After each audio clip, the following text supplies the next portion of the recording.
Previous lecture में हमने function discuss किया, उसको समाप्त किया। वहाँ हमने 3 किस्म के ना फंक्शंस देखे। नंबर 1 हमने वहाँ देखा excretory system in exocrine function through portal lobules, right? Through which lobules? Portal lobules. हमने endocrine system डिस्कस किया थ्रू हेक्सागोनल क्लासिकल लोब्यूल्स।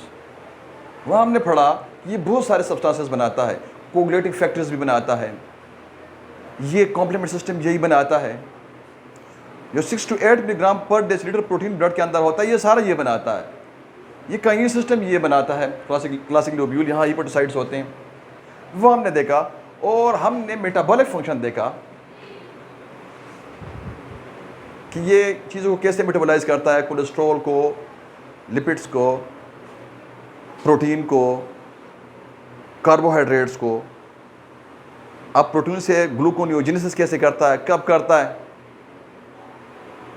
ठीक है। ग्लाइकोजन को तोड़ता कब है, कौन सा हार्मोन आता है, ग्लूकागॉन आता है, तो glucagon under the influence of glucagon glycogen टूटता है। जब ग्लूकोज लेवल डाउन होता है, राइट, तो क्या होता है, इंसुलिन पहुंचता है from beta cells of pancreas, और वो ना आपका ग्लूकोज लेवल जो होता है, जो अप वो होता है, जो आपका नॉर्मल से यानी 140 मिलीग्राम पर डेसीलीटर से रैंडम यानी 2 hour after breakfast after eating, और जो फास्टिंग पे 110 मिलीग्राम पर डेसीलीटर होना चाहिए, उससे ज़्यादा होता है, लेट सपोज 300 होता है, तो ये उसको रैंडम पे 140 पे कैसे लेके आता है और फास्टिंग पे 110 पे कैसे लेके आता है, राइट। तो वहाँ से इंसुलिन ये काम करता है एज वी डिस्कस्ड। और जब कभी भी आपका ग्लूकोज लेवल लो होता है, ठीक, तो under the influence of glucagon from alpha cells of pancreas और दूसरे हार्मोन्स कैसे ग्लाइकोजन टूटता है। ग्लाइकोजन क्या होता है, राइट।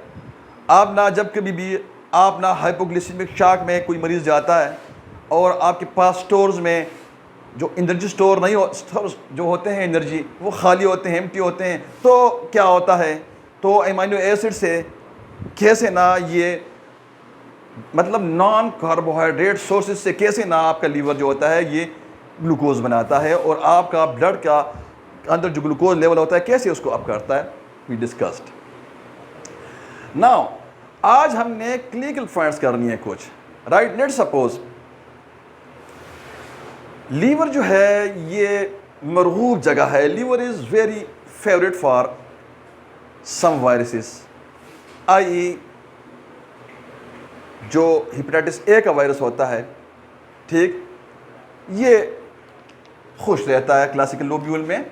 अब हेपेटाइटिस ए का जो वायरस होता है ये आता है through orofaecal root,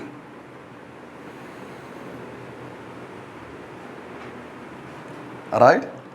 when we eaten food, so food के अंदर nutrients, amino acid, fatty acid, glucose, choline और बाद वक़्त अनफॉर्चुनेटली कुछ वायरसेस भी आ जाते हैं।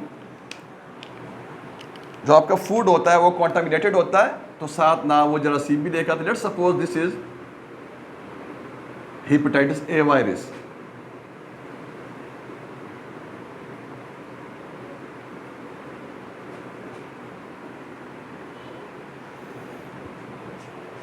ये मैदे के अंदर पहुंचता है।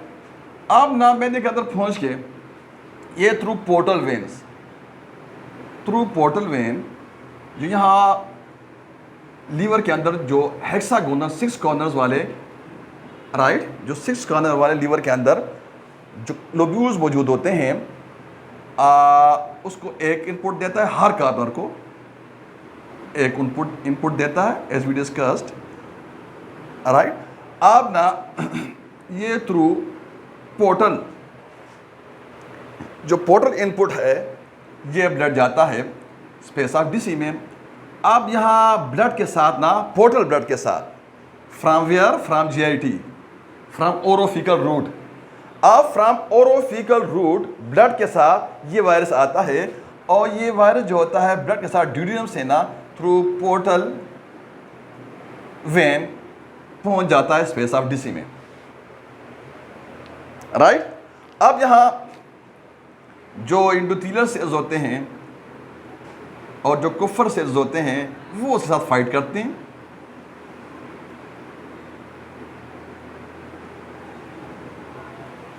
कप्फर सेल्स, ये आपका हिपेटोसाइट्स। अब हेपेटाइटिस सी वायरस कहने का मकसद ये है कि ये एक्वायर्ड होता है कहाँ से? ओरोफिकल रूट से। अब ये वहाँ से क्या एक्वायर होता है? तो यहाँ ये एक्यूट इन्फेक्शन करता है, एक्यूट इन्फ्लेमेशन, यानी ये लीवर यानी जिगर को इन्फ्लेम करता है एक्यूट, राइट। लेकिन ये क्रॉनिक हेपेटाइटिस में इसका मरीज नहीं जाता, क्योंकि जो हेपेटाइटिस ए का वायरस होता है ना, ये इतना ताकतवर नहीं होता, तो मरीज क्रॉनिक उसमें नहीं जाता, राइट। अब होता क्या है देखें, यहाँ स्पेस ऑफ डीसी में जो आइटोसेल मौजूद होता है, राइट। अब ये आइटोसेल जो होता है ना, ये इतना जल्दी गुस्से में नहीं आता। जब ये बैक्टीरिया वायरस इधर प्रोलॉन्ग करेगा फॉर लॉन्ग टाइम, तो ये गुस्से में आएगा। और जब आइटोसेल्स गुस्से में आता है तो ये क्या करता है? ये लूज करता है फैट्स को और विटामिन ए को, क्योंकि ये स्टोर करता है फिजियोलॉजिकली। अब ना इसके बाद ना ये क्या करता है, अब ये लूज करके ना विटामिन ए और फैट्स को, तो ये कोलेजन बनाना शुरू कर देता है, कोलेजन फाइबर्स, राइट। अब ये कोलेजन बनाना शुरू करता है। ये पॉइंट मैंने आपको हेपेटाइटिस सी और हेपेटाइटिस बी में समझाना है आगे, यहां इसको होल्ड कर दें। हेपेटाइटिस ए का वायरस जो है ये एक्यूट, मतलब ये मतलब ये बहुत देर के लिए ना ये जिगर के अंदर नहीं रहता, कुछ वक्त के बाद ये ख़त्म हो जाता है। तो उस वक्त ना ये मतलब बंदा जो होता है CLD में नहीं जाता, राइट। अब इसके अंदर ये सलाहियत मौजूद नहीं है कि ये मरीज को CLD में लेके जाए, क्रॉनिक लीवर डिजीज़ में लेके जाए, राइट। अब जो दूसरा हमारे पास वायरस है, एज वी डिस्कस्ड कि जो वायरस, कुछ वायरसेस हैं उनके लिए बहुत मरगूब जगह है, लीवर यहाँ खुश रहते हैं, फेवरेट है उनके लिए, ठीक है जी, उनका ये मरगूब यानी फेवरेट जगह है। अब एक वायरस जो बहुत ही मशहूर है hepatitis B virus. Hepatitis B virus जो होता है ये भी हेपेटोसाइट्स के जो लोब्यूल्स, जो लीवर के लोब्यूल्स होते हैं, ये इसके अंदर बहुत खुश रहता है, ये इसकी फेवरेट जगह है, राइट। अब ये ना ये ताकतवर है as compare to hepatitis A virus, right. अब ये एक्वायर्ड बंदा कैसे करता है, इसकी इन्फेक्शन कैसे होती है, ये किस रूट से आता है? ये ओरोफिकल रूट से नहीं आता। जैसे ये हेपेटाइटिस ए का वायरस है, ये ओरोफिकल रूट से आता है, ये ओरोफिकल से नहीं आता। जो हेपेटाइटिस बी का वायरस है, ये बंदा एक्वायर करता है ट्रांसफ्यूजन से, जब किसी को बंदा को ब्लड की ज़रूरत होती है और ब्लड की प्रॉपर स्क्रीनिंग नहीं होती, उसकी स्क्रीनिंग होती है, क्रॉस मैच होता है। स्क्रीनिंग में क्या करते हैं? HIV करते हैं, स्क्रीनिंग में ना देखते हैं कि इसका CBC करते हैं कि हीमोग्लोबिन इसके अंदर ब्लड पूरा है, इसको एड्स का वायरस तो नहीं है, BC का वायरस तो नहीं है, राइट। तो प्रॉपर उसका ना एक स्क्रीनिंग होता है बिफोर ब्लड ट्रांसफ्यूजन। बस औकात ना कोई कोताही होती है बंदे से, राइट, और हेपेटाइटिस सी का वायरस वो एक्वायर कर लेता है वहां से, उसकी प्रॉपर स्क्रीनिंग नहीं होती। तो अब ये हमारे पास रूट क्या आया हेपेटाइटिस बी का, यानी ट्रांसफ्यूजन ब्लड। दूसरा है बॉडी सेक्रीशंस, मतलब ये सेक्सुअल STDs में भी आता है, मतलब जो सेक्सुअली बंदा इंटरकोर्स के जरिए भी ना ये बंदा ये एक्वायर कर सकता है। Am I clear? अब ना ये क्या प्रोड्यूस करता है? एज वी डिस्कस, जो हेपेटाइटिस ए का वायरस है वो नहीं प्रोड्यूस करता CLD, वो CLD प्रोड्यूस नहीं करता। अब इसके अंदर ये सलाहियत मौजूद है कि ये प्रोड्यूस करता है एक्यूट हेपेटाइटिस बी और क्रॉनिक हेपेटाइटिस बी, राइट। इसका ये प्रोड्यूस करता है chronic hepatitis, CLD chronic hepatitis, और एक्यूट दोनों। ये मतलब इसके अंदर ये शर्त मौजूद है कि आइटोसेल्स ना ये गुस्से में आ जाए और ये लूज कर दे फैट्स को और विटामिन ए को और कोलेजन बनाना शुरू कर दे।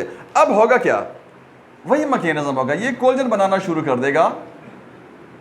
आप जब कोलेजन ये बनाएगा बहुत सारे, राइट, अब देखिए ये क्या कर रहा है, ये कंप्रेशन कर रहा है, स्पेस ऑफ डिस्क को भी कंप्रेस कर रहा है, यहां जो हिपोटाइड्स के प्लेट्स लगे हैं हिपोटाइड्स को भी कंप्रेस कर रहा है। जो साइनोसाइड्स हैं, साइनसेस हैं, ये साइनसेस जो है इनको भी कंप्रेस कर रहा है। अब साइनसेस की शक्ल ऐसे बनती है, जो लीवर के अंदर जो वास्कुलर सिस्टम है वो उसका शक्ल ऐसे बनता है। आप कहीं से वो कुशादा और कहीं से ना वो इंतहाई तंग और कई ब्लॉक हो जाती हैं। Am I clear? अब देखें जिन जगहों पे, let's suppose this is your, ये साइनसेस हैं, राइट, ये साइनसेस को हटा के इधर ले आए, इसके अंदर देखते हैं, चेक करते हैं कि क्या पैथोजेनेसिस कैसे डेवलप होता है, क्या मैकेनिज्म है। अब यहाँ होता क्या है, देखें ये कंप्रेशन हो गई ना, यहाँ से फ्रॉम आइटोसेल स्टेलेट सेल जो होते हैं ये फाइबर बना के ना इसको कंप्रेस कर रहे हैं। तो यहाँ से कंप्रेशन करके ना ये कुछ जगहों को ना जो ये साइनोसाइड्स हैं या कोई और अंदर जो कैपिलरी सिस्टम मौजूद है वास्कुलर सिस्टम, उसको कंप्रेशन आ गई उसकी, तो कुछ जगहों से इसको नैरो कर दिया और कुछ जगहों को उसको कुशादा कर दिया। अब जिन जगहों से ये नैरो है तो उधर क्या होता है पता है, अब उधर होगा डिक्रीज ब्लड फ्लो। क्या होगा? Decrease blood flow, right. अब यहां मतलब क्या, इसका मतलब ये कि इधर हो जाएगा इस्कीमिया।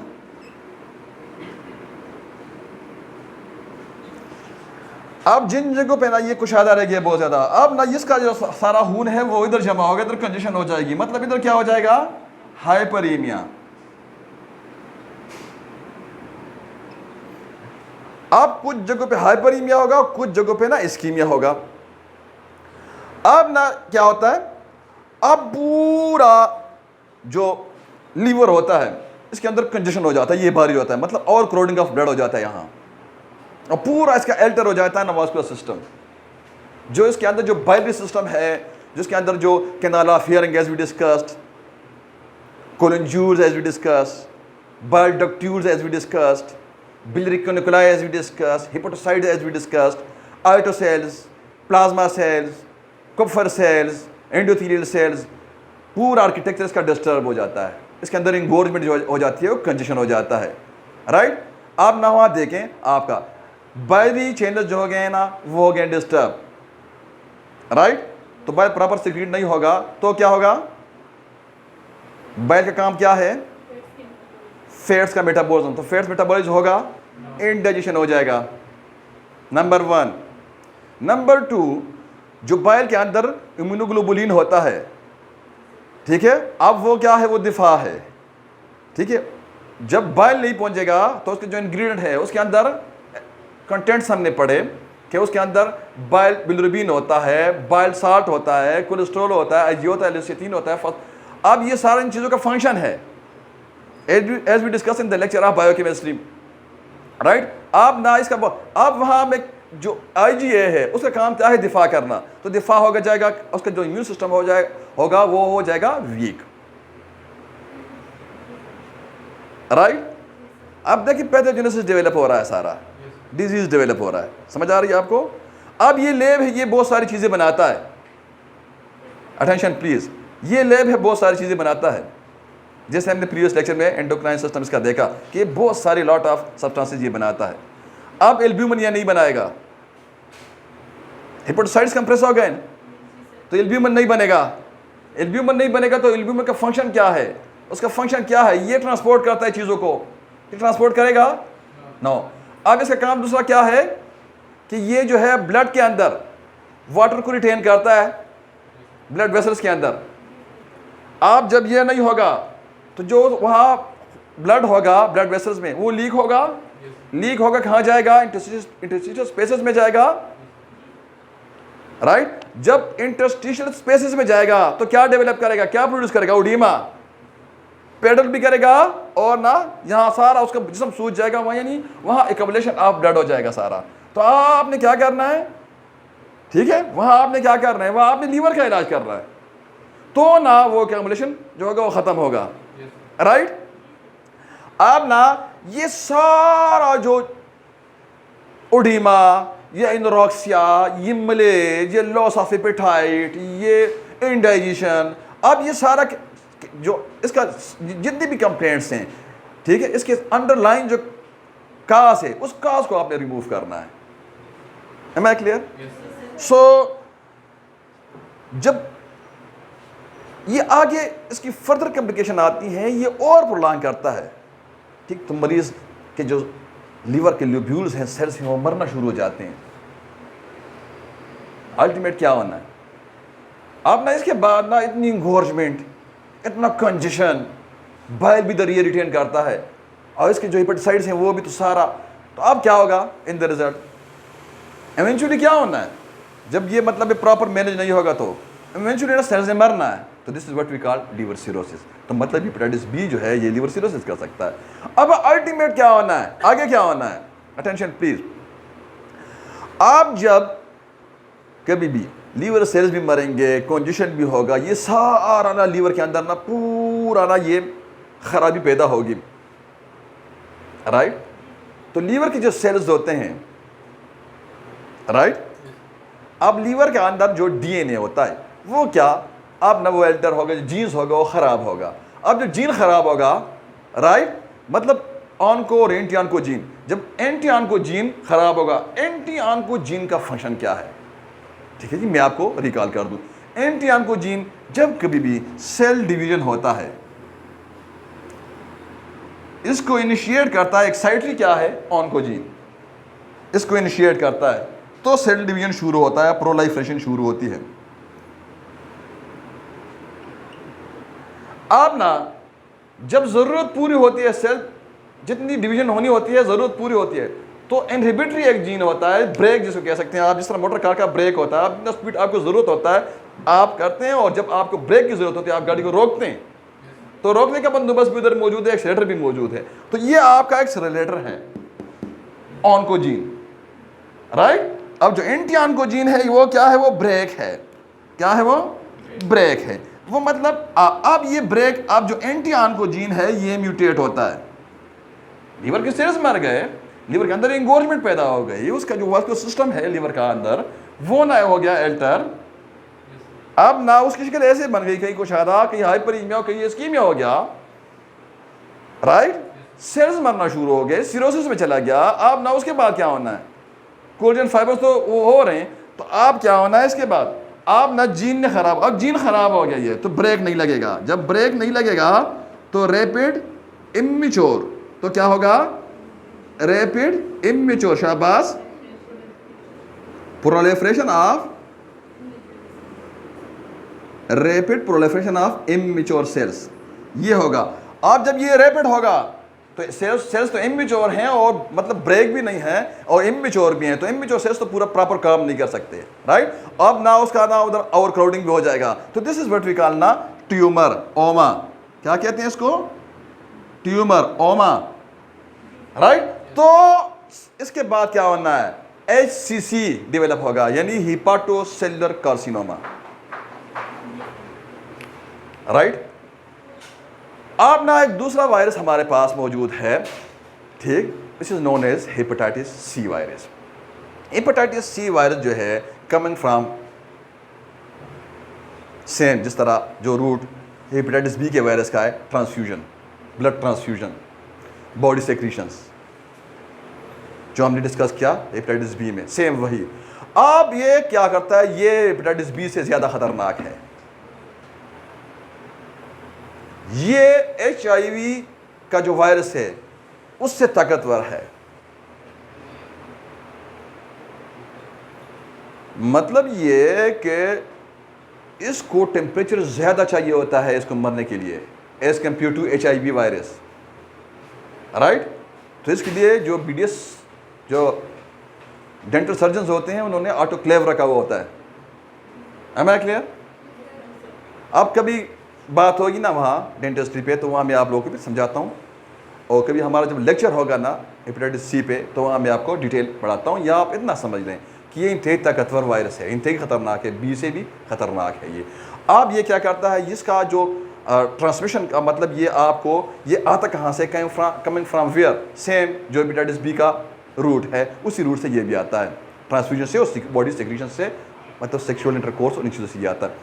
अब it produces a lot of, it produces a lot of cases of hepatitis CLD, और अल्टीमेट ना जो सी का मरीज होता है, he will be more prone as compared to hepatitis B का जो मरीज होता है, he will be more prone to develop CA, ये हाई रिस्क पे होता है to develop CA in liver, right, B से ज्यादा खतरनाक है ये। Am I clear? अब इसके बाद हमने क्या बात डिस्कस करनी है, जॉइंटिस की। Am I clear? अब जॉइंटिस को पहले समझें कि जॉइंटिस होता क्या है। अब जॉइंटिस को समझने के बाद ना हम देखते हैं कि वो मैकेनिज्म क्या है जिसमें मरीज को जॉइंटिस हो जाता है। जॉइंटिस जो होता है बेसिकली, जॉइंटिस का मतलब ये है कि इसमें इन्फ्लेमेशन नहीं होता हेपेटाइटिस सी की तरह। अब आपका जो ब्लड है, ब्लड के अंदर जो बिलिरुबिन का मिकदार होता है, ब्लड के अंदर जो बिलिरुबिन का मिकदार होता है वो 0.9 मिलीग्राम पर डेसी लीटर होता है, which is known as serum bilirubin. Am I clear? अब ना जब ये बिलिरुबिन का लेवल अप होता है ब्लड के अंदर 0.9 से, ये इंक्रीज होता है। अब जब ये अप होगा तो ये 9 मतलब ये 10 होगा, तो इसको ऐसे देखते हैं 1 मिलीग्राम पर decilitre, right.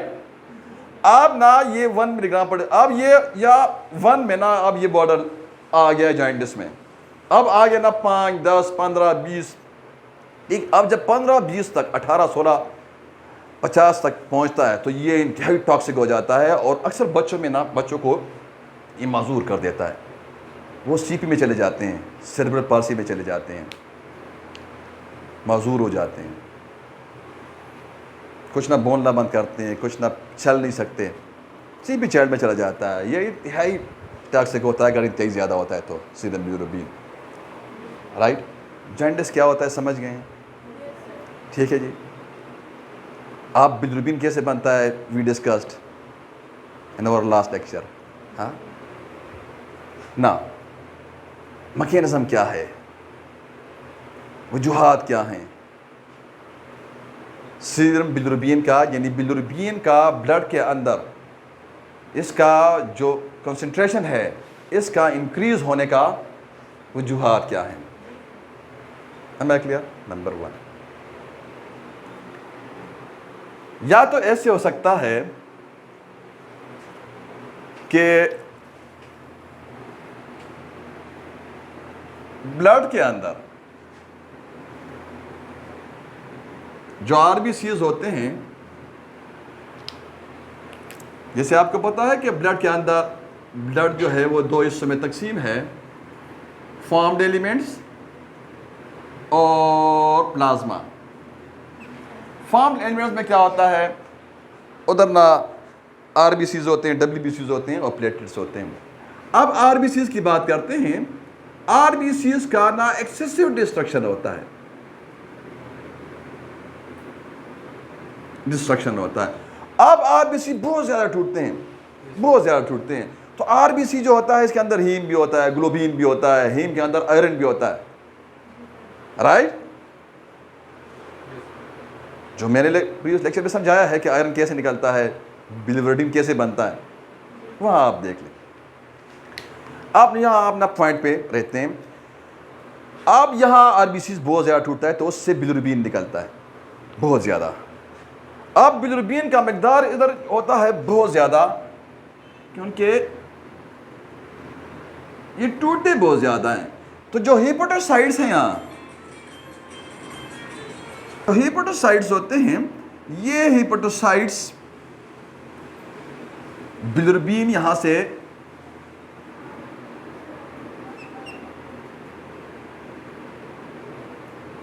Through portal triads अंदर पहुंचता है,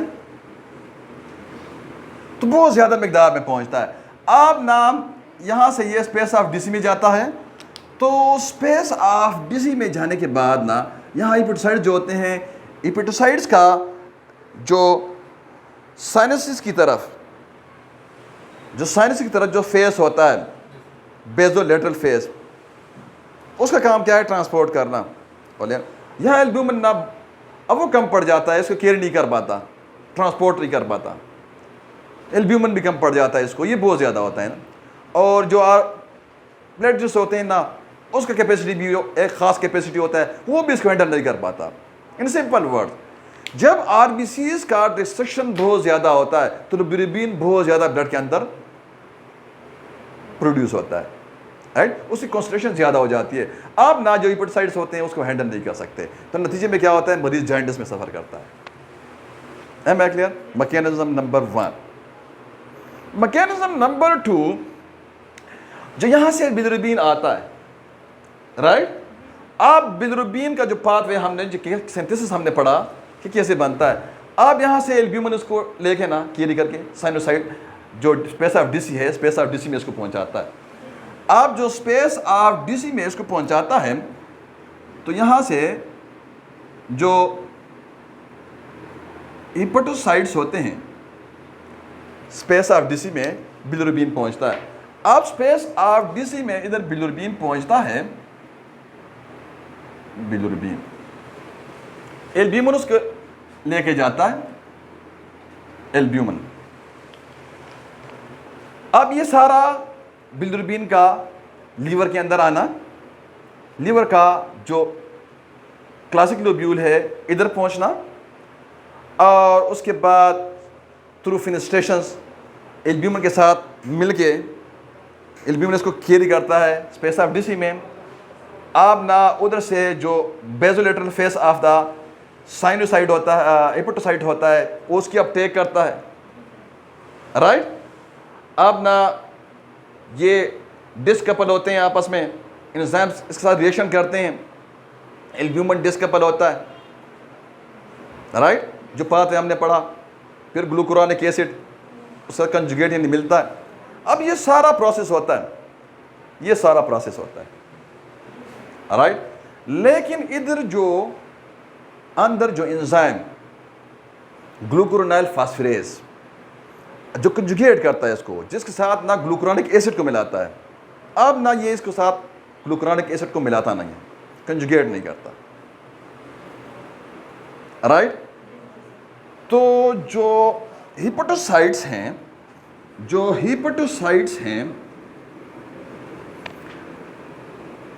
हिपेटोसाइट्स इसका जो एपिकल फेस है, राइट, जो groove in between the adjacent hepatocyte जो इधर है, तो ये इसको इधर पंप कर सकेगा, क्योंकि ये तो कंजुगेटेड बिलिरुबिन को पंप करता है ना बिलियरी कैनिकुली में, नहीं करेगा ना। आप जब नहीं करेगा, इस डायग्राम में आ जाए, तो क्या होना है? ये पंप नहीं करेगा तो आप जो बेज़ोलेटरल फेस ऑफ द हिपेटोसाइट है, समझ रहे हैं आप, तो इसमें ये इसको वापस ना ये रिलीज कर देगा, क्योंकि बेज़ोलेटरल फेस का काम सिक्रीशन भी है, ट्रांसपोर्ट भी है। तो आप स्पेस ऑफ डीसी में इसको वापस कर दिया, राइट, स्पेस ऑफ डीसी में इसको वापस इसने सिक्रीट कर दिया है, पंप कर दिया। आप यहाँ से स्पेस ऑफ डीसी में वापस पंप करने के बाद बिलिरुबिन को अब थ्रू फिनेस्ट्रेशन ऑफ द साइनोसाइड्स ये वापस आते हैं साइनोसाइड्स में। अब साइनोसाइड से ये सेंट्रल वेन में, और ना सेंट्रल वेन से ये जाते हैं ब्लड में, और आपका बिलिरुबिन हो जाता है वहाँ इंक्रीज, और आप सफ़र करते हैं जॉन्डिस में।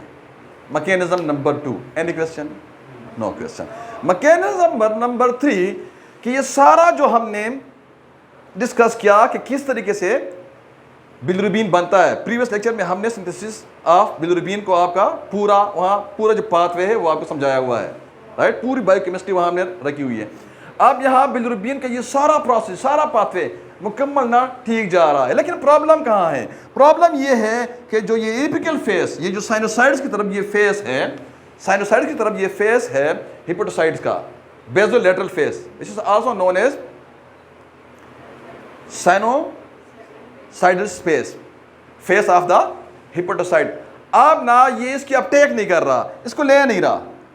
आप जब बिलिरुबिन इधर आता है तो ये इसको लेता नहीं है, इसको वापस रिपेल कर देता है। Am I clear? अब बिलिरुबिन इधर आता है, ठीक है जी, एल्ब्यूमिन उसको लेके आता है, ट्रांसपोर्ट करता है।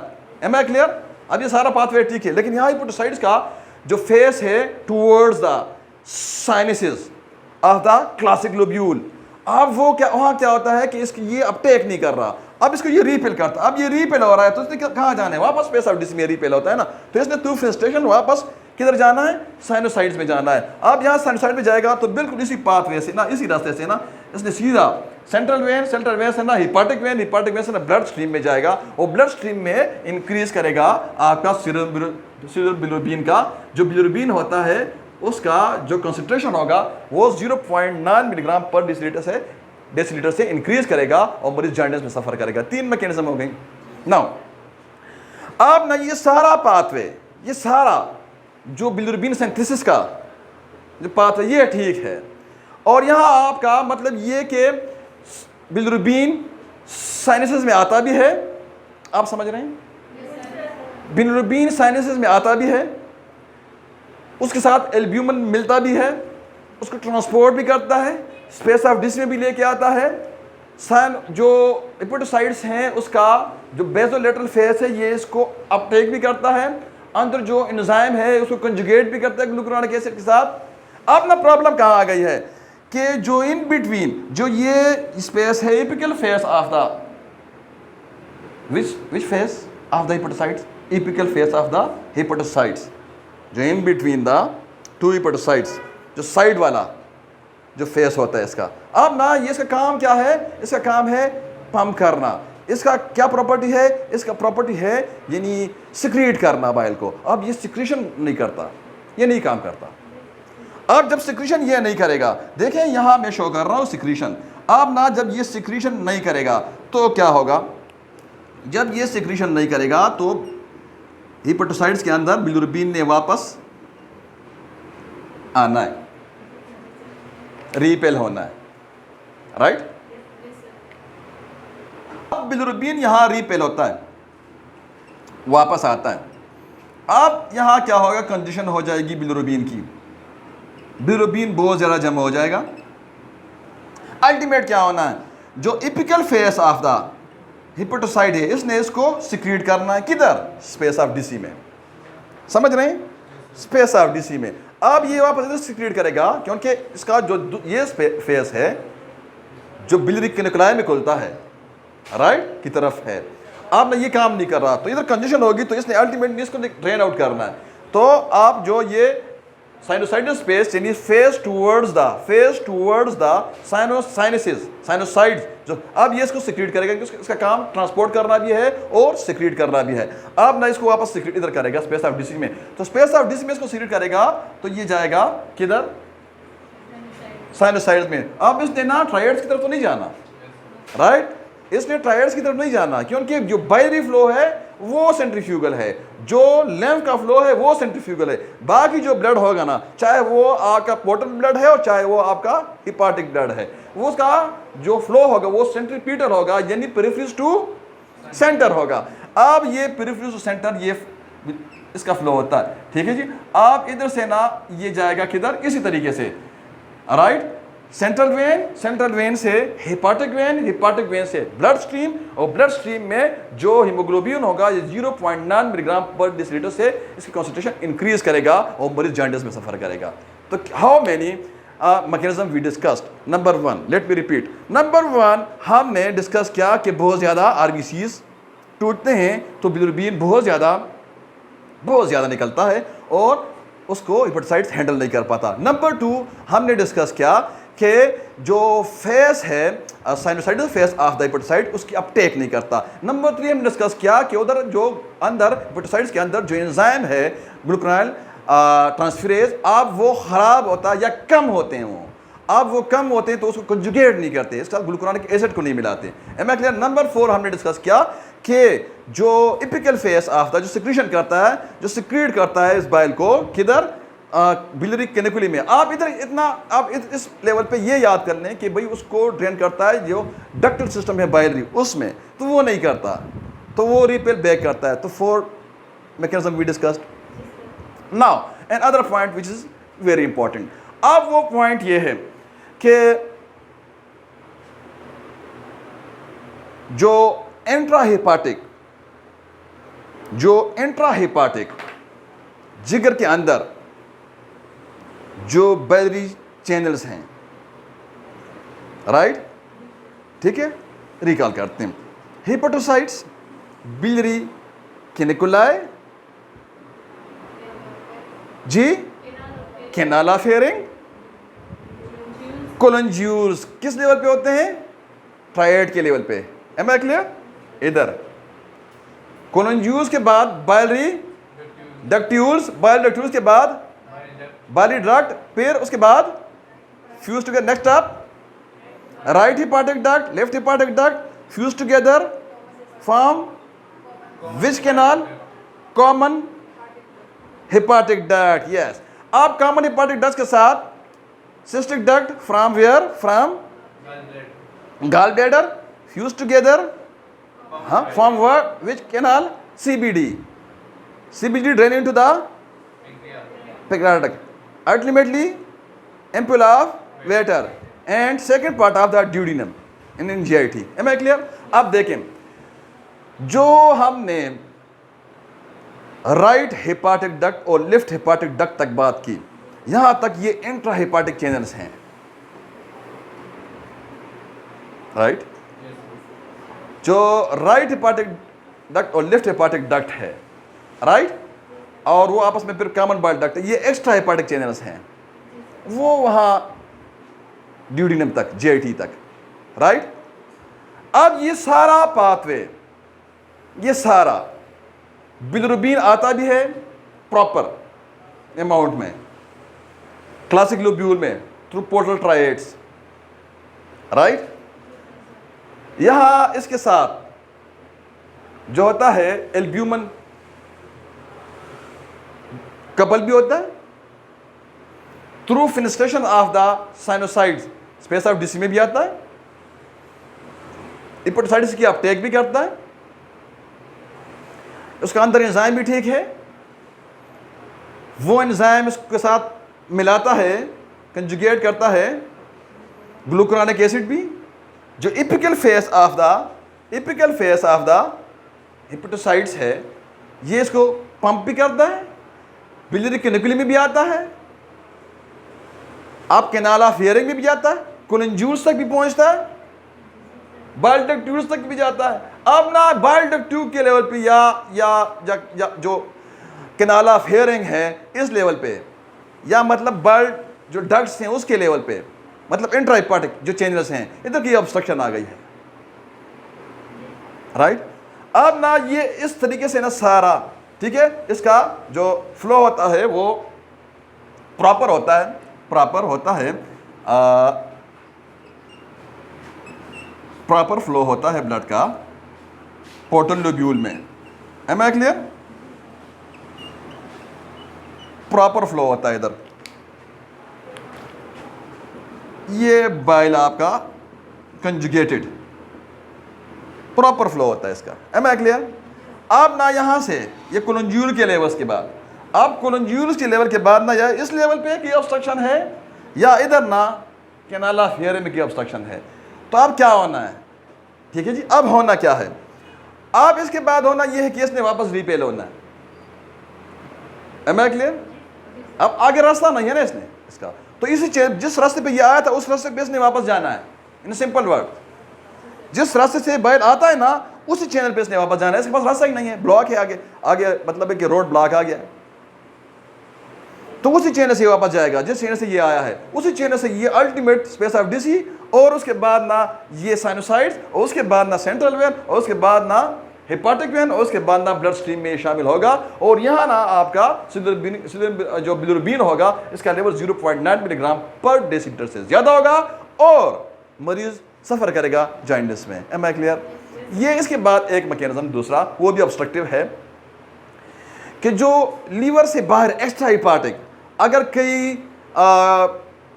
कॉमन हिपाटिक डक्ट के लेवल पे या कॉमन बाइल डक्ट के लेवल पे उधर की ऑब्स्ट्रक्शन है तो इधर तक ना पूरा चैनल से यहाँ से शुरू होकर ना ट्राइएड से साइनोसाइड्स से space of Disse hepatocyte biliary canaliculi canal of Hering cholangioles bile ductules bile ducts right hepatic duct left hepatic duct drain out from the liver.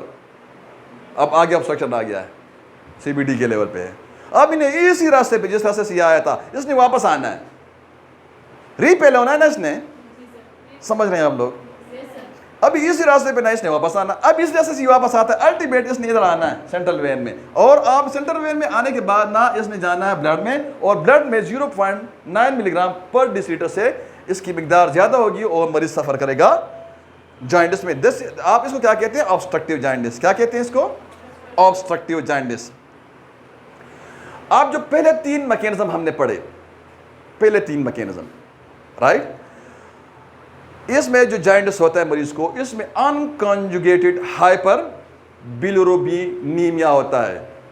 Unconjugated का मतलब क्या है? जिसके साथ ग्लूकोनानिक एसिड ना मिला हुआ हो। कंजुगेशन मतलब मिलना, जिसके साथ अनकंजुगेटेड मतलब क्या है? जिसके साथ वो बिलिरुबिन जिसके साथ ग्लूकोरानिक एसिड ना मिला हुआ हो, राइट। पहले 3 मैकेनिज्म में आप इस वर्ड को देखिए, हाइपर का मतलब है इंक्रीज, बिलिरुबिन ईमिया ब्लड, यानी ब्लड के अंदर बिलिरुबिन का ज्यादा होना जो पहले 3 मैकेनिज्म में है। जॉइंटिस होता है ना ये, अब इसमें अनकंजुगेटेड होगा। अब मैं क्यों इस पर एम्फसाइज कर रहा हूँ, समझाता हूँ आप लोगों को। अब इसकी ज़रूरत, इस पॉइंट को समझाने की ज़रूरत क्या है समझाता हूँ, क्योंकि हम क्लिनिकल पॉइंट्स डिस्कस कर रहे हैं, राइट। तो उस हिसाब से मैं आपको समझाता हूँ। अब ना जो पहले 3 मैकेनिज्म हमने जो बताया आपको कि यहाँ अनकंजुगेटेड हाइपर बिलिरुबिनीमिया होता है, और जो आखिरी 3 मैकेनिज्म है इसमें 2 ऑब्स्ट्रक्टिव जो ऑब्स्ट्रक्टेड है, जहाँ एक्स्ट्रा हिपाटिक ऑब्स्ट्रक्शन आता है या इंट्रा हिपाटिक चैनस ऑब्स्ट्रक्शन आता है, और एक जो हेपेटाइट का सिक्रीशन खराब हो जाता है, इसमें कंजुगेटेड हाइपर बिलिरुबिनीमिया हो जाता है, राइट। अब मैं आपको याद दिलाऊं कि कंजुगेशन होता है इधर हेपेटोसाइट्स में, किधर होता है? हेपेटोसाइट्स में। अब जब ये स्पेस ऑफ ये फेस है, साइटोसाइटल फेस, ये इसकी अपटेक नहीं करेगा तो हेपेटोसाइट्स के अंदर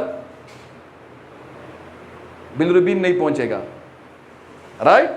तो कंजुगेटेड होगा वो? नो। अब इसके अंदर जो क्या कहते हैं उसको, जो एंजाइम्स हैं, जो एंजाइम जो इसका रिएक्शन करते हैं, जो उसके मिलाते हैं ग्लूकोनानिक एसिड, अब वो एंजाइम कम है तो कंजुगेटेड होगा ना। अब जब आरबीसीज बहुत ज़्यादा टूटते हैं और उसको ये हैंडल नहीं कर पाता तो ब्लड के अंदर जो बिलिरुबिन की मिकदार ज़्यादा होगी वो कंजुगेटेड होगी, वो हैंडल ही नहीं कर पाता, वो हैंडल ही नहीं कर रहा, और उस पर रश हो गया है तो कैसे कंजुगेट करेगा? उसको बहुत ज़्यादा मिकदार आ गया, उसकी कैपेसिटी इतना नहीं है, राइट। तो अब तो देखें, ये सारा प्रोसेस होने के बाद जब लीवर का हेपेटोसाइट है, हेपेटोसाइट्स है, अब इसके बाद अगर चैनल्स में कोई प्रॉब्लम आता है तो वहाँ कंजुगेटेड बिलिरुबिनीमिया होगा। वो जब वो कंजुगेटेड बिलिरुबिन जा रहा होता है, अब ऑब्स्ट्रक्शन आती है, वो वापस आता है, चाहे वो एक्स्ट्रा हिपाटिक है वो या इंट्रा हिपाटिक है। Am I clear? अब ना ऑब्स्ट्रक्टेड जो ऑब्स्ट्रक्शन होगी, वहाँ जो ऑब्स्ट्रक्टिव जॉइंटिस होगा वहाँ क्या होगा? कंजुगेटेड बिलिरुबिनीमिया होगा। तो आप अगर देखें जो कंजुगेटेड बिलिरुबिनीमिया हाइपर बिलिरुबिनीमिया वाला होता है, आप जब टेस्ट एडवाइस करते हैं मरीज को और वो आपको लिख देता है कि कंजुगेटेड बिलिरुबिन जो है ना, इसका ये कंजुगेटेड बिलिरुबिन ज़्यादा है, तो आपको वहीं से अंदाज़ा हो जाता है कि कंजुगेशन हो रहा है। मतलब ये है कि जब बिलिरुबिन अंदर आता है फिनेस्ट्रेशन से स्पेसिफिक में जाता है हिपेटोसाइट्स के लेवल तक, इस लेवल तक ना बिलियरी क्लिनिकुलाई लेवल तक कोई मसला नहीं है, यहाँ तक लीवर ठीक है, सजेस्ट करता है ना ये, समझ रहे हैं। आपको ये सारा समझाने का मकसद क्या था हमारा, कि आपको उधर से अंदाजा हो, टेस्ट से अंदाजा हो। कंजुगेटेड आप टेस्ट एडवाइस करते हैं कंजुगेटेड या अनकंजुगेटेड, तो वहाँ से आपको अंदाजा हो जाता है कि भाई ऑब्स्ट्रक्टिव है, तो आपने उस हिसाब से फिर ट्रीटमेंट प्लान करना है। समझ आ रही है आपको। अगेन जो पहले 3 मैकेनिज्म है वहाँ क्या है, बिलिरुबिन जो ब्लड के अंदर ज़्यादा होता है वो क्या, अनकंजुगेटेड, राइट। अब उसके बाद जो मैकेनिज्म है हमारे पास वो कौन कौन से हैं, कौन बताएगा। एक इंट्राहिपेटिक जी,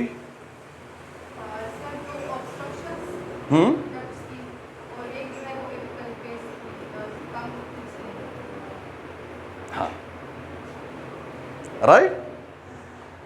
एक ऑब्स्ट्रक्शन की, वेल डन, एक ऑब्स्ट्रक्शन की, इधर किसी लेवल पे ऑब्स्ट्रक्शन है, 2, एक इंट्राहिपेटिक और दूसरा एक्स्ट्राहिपेटिक। आप एक्स्ट्राहिपेटिक इधर कोई ब्लॉकेज है या अंदर कोई ब्लॉकेज है, तो यहां बिलिरुबिन कंजुगेट होके आता है तो वापस जाता है ब्लड में, राइट।